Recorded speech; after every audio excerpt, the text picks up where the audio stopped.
mahsulot mana kalovata deb aytyapmiz bizlar очищение. Mana shu narsadan men o'zim juda ham zo'r natija olganman. Menda allergiya bo'lgan 13 yillik gormonal buzilish. Gormonal buzilish men oy ko'rmaganman. 26 yoshimdan 39 yoshimgacha meni Ranni Clinics deb davolagan ginekolog onalarni. Natijada meni ko'rgan foydam 37 kilo semirganman. 70 kilodan 107 kilogacha ishib ketganman-da gormon bilan.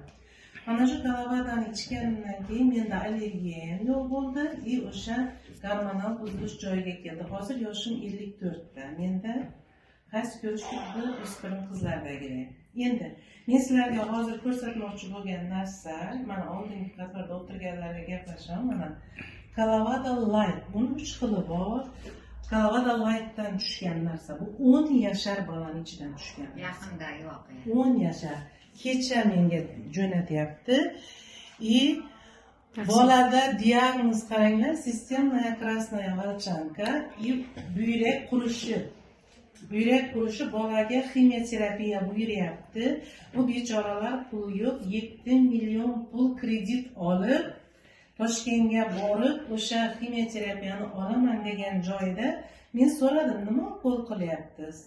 Ochsam ximioterapiya, u battar o'sha qurigan buyrakni battar quritib yuboradigan narsada.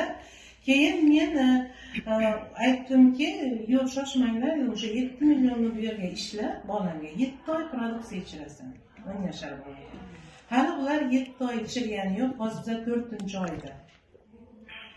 Keyin kalovataga qiziqib qoldi ayasi, kalovata berdik biza. Buni biza 14 yoshdan beramiz, lekin 10 yashar bolaga xohladi bolacha, menday bo'yi.